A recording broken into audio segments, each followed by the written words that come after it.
여러분 따라해 주세요. 고난은 위로자의 능력. 자, 여러분 고난을 경험하게 된 사람이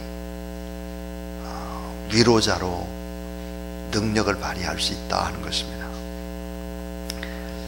어떤 고3 수험생이 대학 입시 시험에 떨어졌습니다.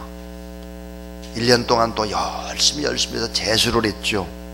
또 떨어진 것입니다. 2번 떨어졌어요.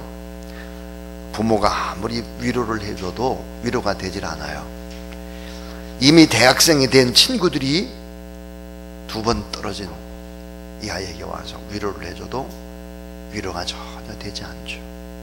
그런데 저 같은 사람이 만약에 위로를 한다면 이게 위로가 됩니다.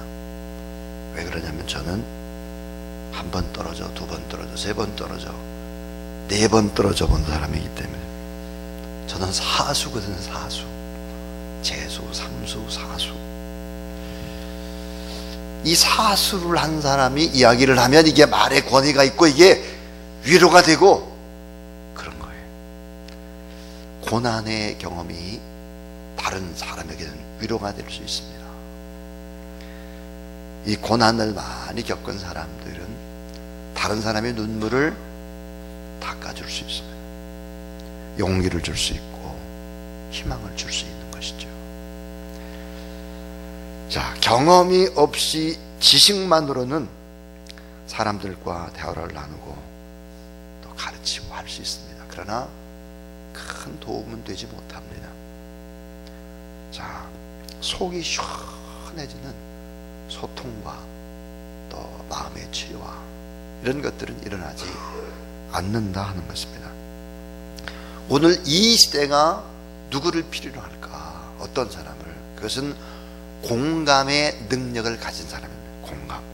내면의 아픔을 헤아려 줄 수 있는 사람, 고난을 당해본 사람, 슬픔을 겪어본 사람, 외로움과 파탄난 경험을 가진 사람, 그래서 공감의 능력이 큰 사람, 이런 사람들이 툭툭 한마디씩 던지고 이런 사람들이 그냥 눈을 바라보고 같이 울어주고 손잡고 그럴 때 치료되고 회복이 되는 것이죠. 여러분 겪어보지 않으면 알 수 없는 것들이 참 많잖아요. 남자들의 한계가 뭡니까? 아이를 직접 낳아보질 않았거든요. 경험해보지 않았어요. 한계 있을 수밖에 없습니다. 1996년에 세상을 떠난 세계적인 그리스도인 바로 저 작가 가운데 헨리 나우엔이 있습니다. 헨리 나우엔. 이 헨리 나우엔은 상처받은 치유자라는 책을 썼는데 Wounded Healer, 상처받은 치유자. 이 책에서 이 땅에 오셔서 아주 짧은 생을 주님이 사셨는데 우리 주님은 온갖 고난을 다 겪었다는 거예요. 온갖.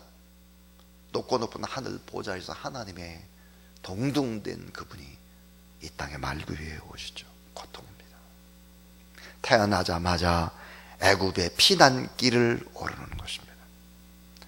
그리고 쫙 돌아와서 제일 가난한 흑암의 갈릴리 빈민촌, 거기서 몸으로 일을 하는 목수의 아들이 되는 것입니다. 육신의 아버지 요셉이 일찍 죽었어요. 소년 가장이 된 것입니다. 형제들이 7이었거든요. 홀 어머니를 모셔본 것입니다. 자, 그리고 나중에 보니까 공생의 주의 일을 하면서 제자들에게 버림도 당하시고 배신도 당하시고 홀로 던지움도 받으시고 마지막에는 십자가가 뭡니까? 저주와 같은 고통의 자리에 알몸으로 돌아가셨습니다.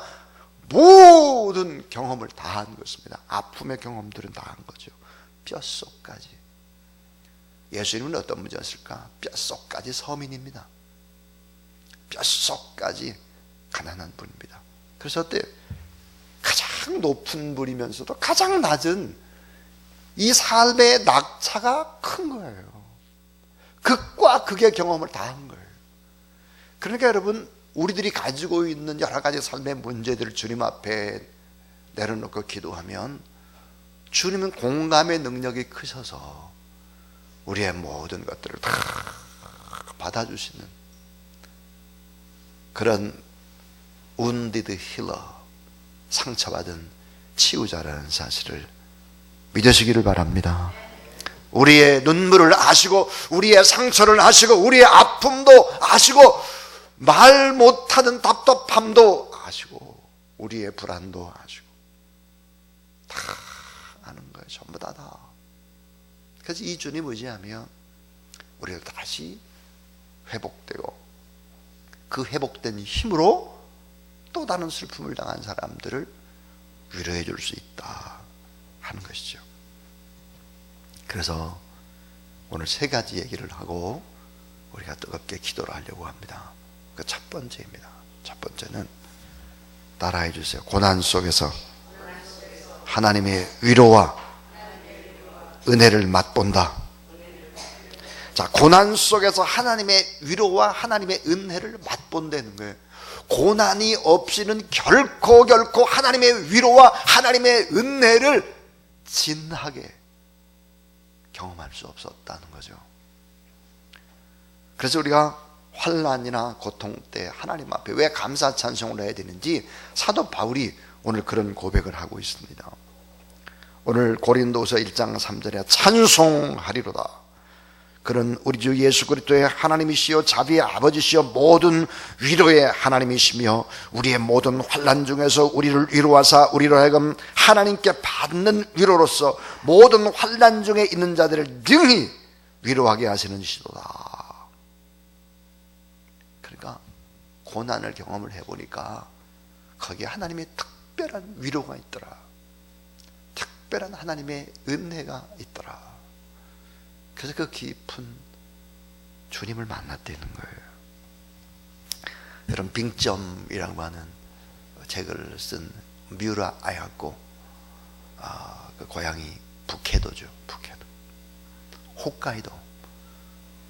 눈이 많이 오고 추운 곳 아닙니까? 러시아와 가까우니까요. 뮤라 아야코가 이런 말을 했습니다. 질병의 고통 속에서 하나님을 만나는 것은 특별한 위로와 특별한 사랑을 받는 큰 은혜였다. 질병이라고 하는 이 고통을 통해서 특별한 위로와 특별한 사랑을 받았다는 거예요. 특별히 은혜가 임했다는 거죠. 자, 고난 당하면서 내가 믿는 하나님이 정말 어떤 분인가 하는 걸 알았고 내가 누구인지를 잘 알 수 있었다 하는 것입니다. 그리고 고난 속에서 하나님의 특별 은총과 특별 위로를 받았다. 아무도 도와줄 수 없는 그런 환난의 골짜기를 지나고 있을 바로 그때 하나님께서 우리를 친히 찾아오셨고 위로해 주셨다. 두려움과 슬픔의 계곡을 지나도록 위로해 주셨고 사망의 음침한 골짜기도 지나갈 수 있도록 우리를 이끌어 주셨다. 그래서 사도 바울은 고린도서 1장 4절에서 이런 고백을 합니다. 따라하세요. 우리의 모든 환난 중에서 우리를 위로하사 우리로 하여금 하나님께 받은 위로로서 모든 환난 중에 있는 자들을 능히 위로하게 하시는 이시로다. 우리에게 고난이 필요한 이유가 뭐예요? 사명 때문이라는 거예요. 사명. 우리에게 고난이 필요한 이유가 뭡니까? 주변에 너무 상처받고 어려운 사람들이 많다는 거예요. 그들이 어루만지고 그들에게 희망이 되고 그렇게 하기 위해서 이런 과정들이 필요했다 하는 것입니다. 환난 중에 위로해 주시는 하나님, 하나님께 베푸신 위로로서 수많은 환난 중에 있는 자들을 위로할 수 있었다.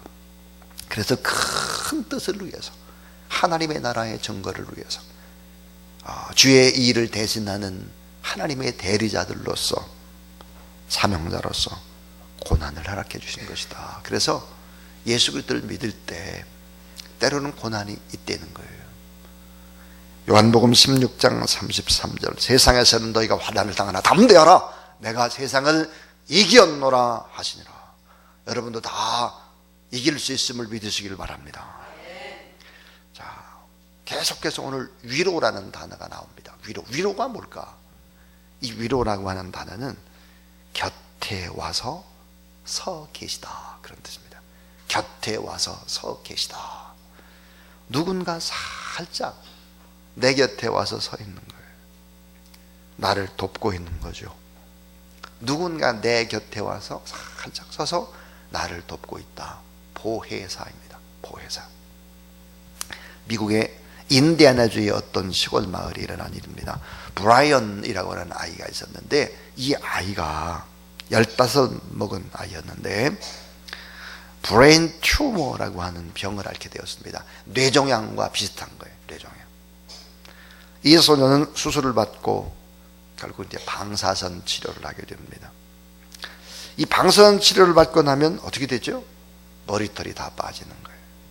15살 감수성이 예민한 이 학생이 결국은 머리가 다 빠지는 거죠. 이 치료를 받고 나서 이 소녀는 조금 회복되었고 학교에 갈 수가 있게 된 것입니다. 드디어 학교에 가는 날이 왔습니다. 시골이었으니까요. 아이들이 한 20명 정도, 그 정도 안팎이었다고 합니다. 근데 소년이 학교에 오던 날 그 반 친구들은, 야, 우리 친구 브라이언이 머리털이 하나도 없이 올 텐데, 그들은 서로 연락을 하면서 아주 중요한 결정 하나를 내립니다.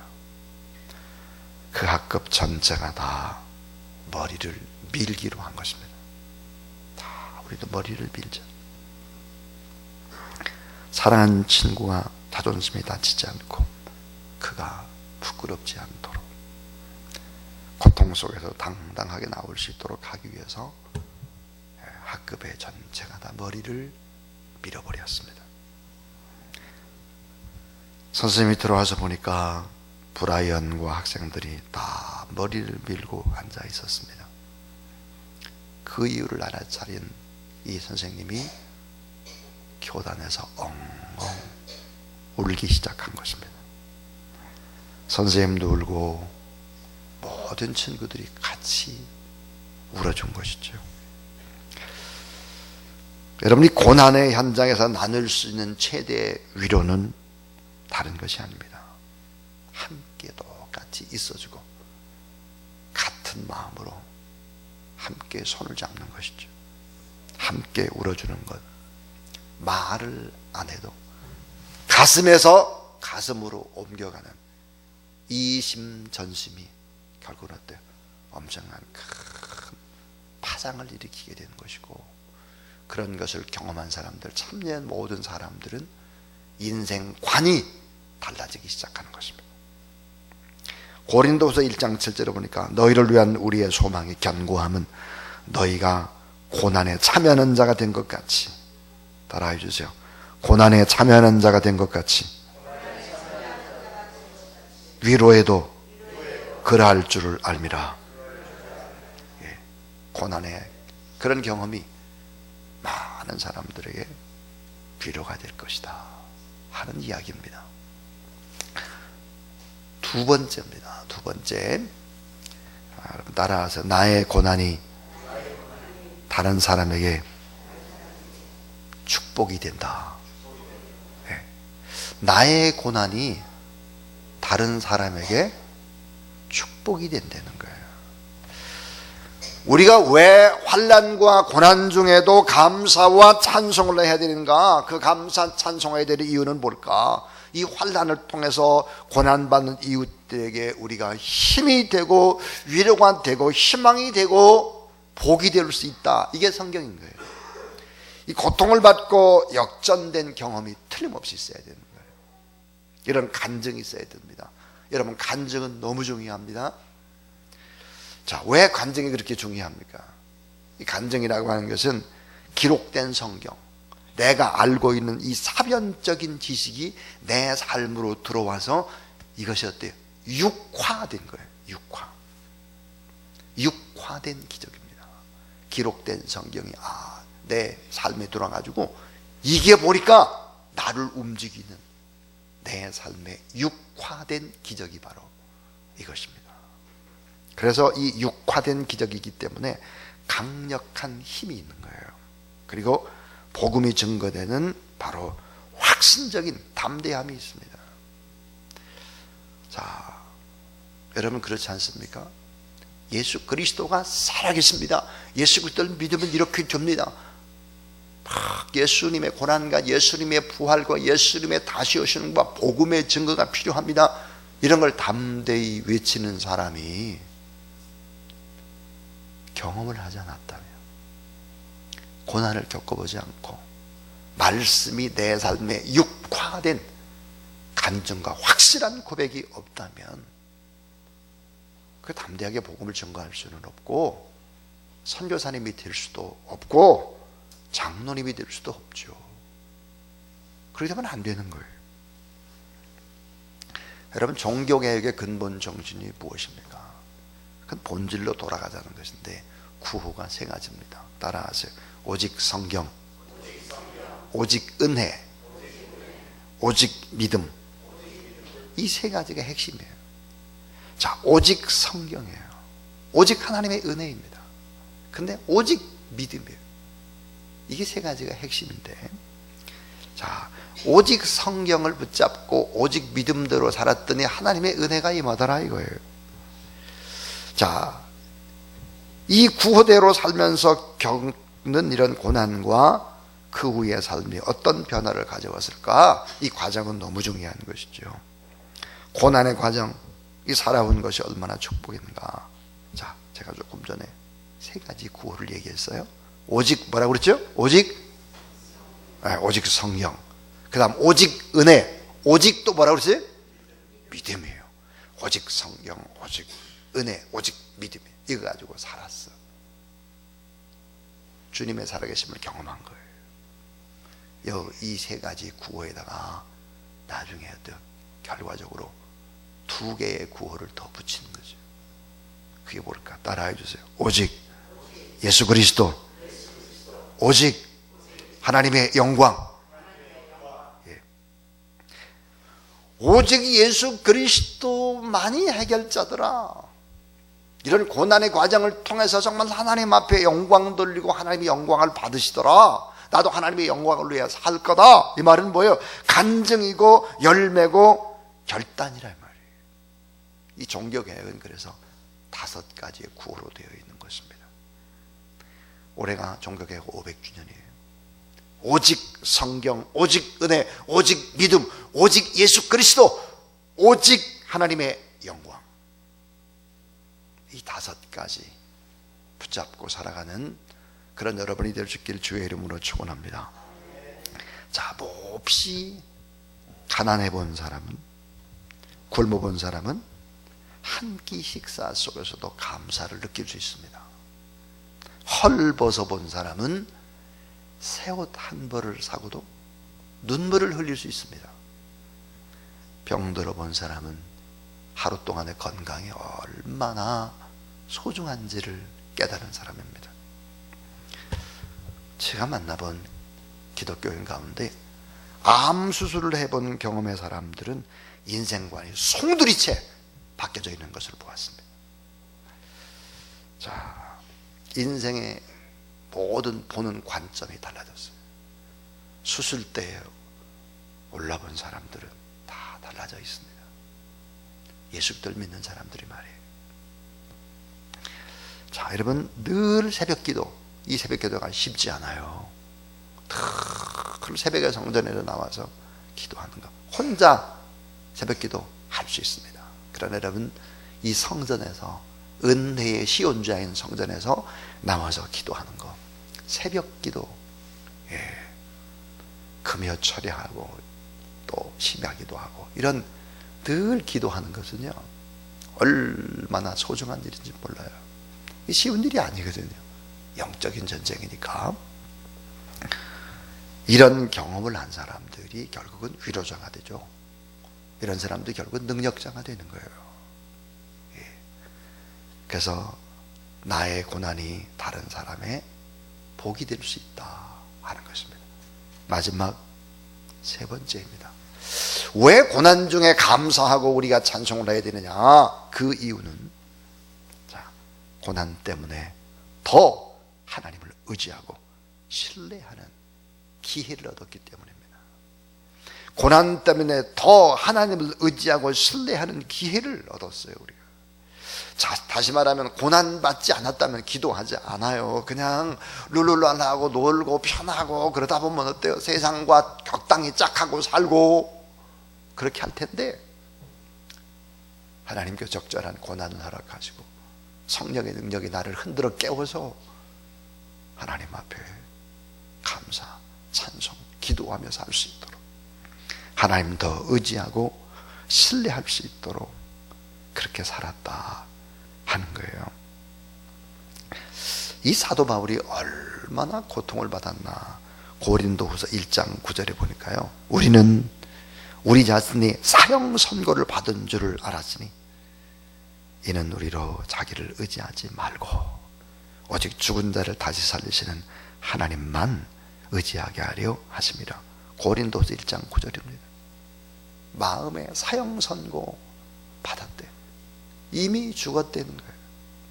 수없이 죽을 뻔했고 이미 끝났다. 그런데 하나님이 또 살려주셨다는 거죠.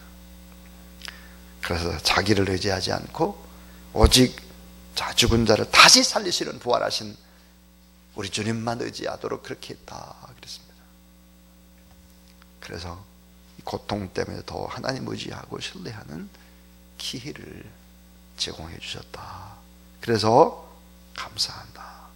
고린도서 1장 7절에 보니까 너희를 위한 우리의 소망이 견고함은 너희가 고난에 참여하는 자가 된 것 같이 위로에도 그러할 줄을 알미라 그랬습니다. 자, 고통받을 때 사람들이 어떻게 변할까요? 예수 그리스도를 잘 믿는 사람이 고통받을 때와 안 믿는 불신자가 고통받을 때는 전혀 다릅니다. 어떻게 다를까요? 이 고통이 우리한테 찾아오게 되면 너무 악해지는 사람이 있습니다. 악해져요. 일그러져요. 상처가 더 커져요. 그래서 막 삶을 잘못 살죠. 가롯 유다가 그렇고 에서가 그렇고 사울이 그렇고 그래요. 고난을 받으면 더 악해져요. 근데 고난 받으면 더 넉넉하고 아름다운 성격의 사람으로 바뀌는 사람들이 있습니다. 남을 이해하죠. 큰 그릇이 됩니다. 다윗이나 야곱이나 모세나 사도 바울이나 이런 사람들은 다 엄청난 고난의 과정을 겪었지만 다 아름다운 사람으로 바꿔진 것입니다. 고난을 받게 되면 크리스찬들은 어떻게 될까요? 진실해집니다. 진실. 이 진실이 얼마나 큰 힘입니까? 전부 다 거짓이 판치는데 하나님 앞에 고난을 받으면 진실해집니다. 나를 발견하게 되는 것이죠. 그리고 하나님만 의지하기 시작합니다. 내 신앙의 전부, 내 의존의 전부가 하나님이다. 이걸 알게 되는 것이죠. 결코 망하게 하지 않는 하나님의 은혜, 고난의 짐을 대신 져주시는 하나님의 놀라운 사랑, 위로자요 고난과 역경은 하나님을 의지함으로 우리를 정금같이 만들어가는 것이죠. 그래서 고난이라고 하는 이 풀무불 속에 들어갔다 나와야 돼요. 요즘 보니까 정치인들이 보니까 세탁기에 들어갔다 나와야 된다 뭐 그런 얘기 막 이렇게 하더라고요. 그러니까 어떤 사람은 뭐 나는 이미 들어갔다 나왔다 뭐 이러고 뭐 그 세탁기 이름이 삼성이다 뭐 이런 얘기도 하고. 안 웃는 분은 뭔가 세상 돌아가는 일 얘기를 모르고요. 보니까 세탁기에 들어가지 말고 고난의 풀무불에 다 집어넣어야 될 사람들이죠. 거기 들어갔다 나와야 돼. 거기 안 들어갔다 나오니까 큰 소리 치고 막 그러는, 겸손하지 못하고 거짓부리하고 그러는 거죠. 베드로전서 4장 12절부터 13절에 보니까 사랑하는 자들아 너희를 연단하려고 오는 불시험을 이상한 일 당한 것 같이 이상히 여기지 말고 오직 너희가 그리스도의 고난에 참여하는 것으로 즐거워하라. 이는 그의 영광을 나타나실 때 너희로 즐거워하고 기뻐하게 하려 함이라. 고난이 올 때 즐거워하고 기뻐하라. 그것 때문에 큰 영광이 될 것이다 하는 것입니다. 자, 이제 저는 설교를 마치겠습니다. 오늘은 고난은 위로자의 능력이다 그랬습니다. 저는 종종 저의 어머님을 생각합니다. 저희 어머니. 저희 어머니가 한마디씩 이렇게 하시는 것이 제 마음에 턱턱 와닿습니다. 수많은 고난의 과정을 어떻게 겪어왔는지를 제가 잘 알기 때문입니다. 작은 거인이다 그런 생각이 듭니다. 그리고 어머니를 사랑하고 존경합니다. 어머니. 여러분, 이 고난 받은 사람은 위로자의 능력자가 됩니다. 능력자. 한마디씩 던지는 이야기가 파장이 큰 위로자가 되죠. 한경직 목사님이 70연세에 폐병에 걸려서 다 죽을 줄 알았는데 사셔서 숭실대학을 나오시고 미국의 브리스톤과 에모리에서 공부를 하시고 한국으로 돌아오셨습니다. 근데 그분이 툭툭 한마디 던진 것이 지금도 늘 파장을 일으키고 있습니다. 돌아가신 지가 오래되셨는데도 불구하고 남한산성에 여러 목사님들이 찾아와서 한 목사님께 그렇게 물었습니다. 목사님, 저희도 곧 은퇴합니다. 근데 목사님께서 꼭 필요한 덕담을 한마디 해주세요. 그랬더니 한경진 목사님 뭐라고 말씀하셨느냐? 목사님들 예수님 잘 믿으세요. 우리 목회자들 사이에 예수님 잘 믿읍시다. 이 말이 계속해서 회자되고 있습니다. 빨리 끝나라고 카톡은 계속 오고 있습니다. 그래서 여기서 끝내겠습니다. 자, 우리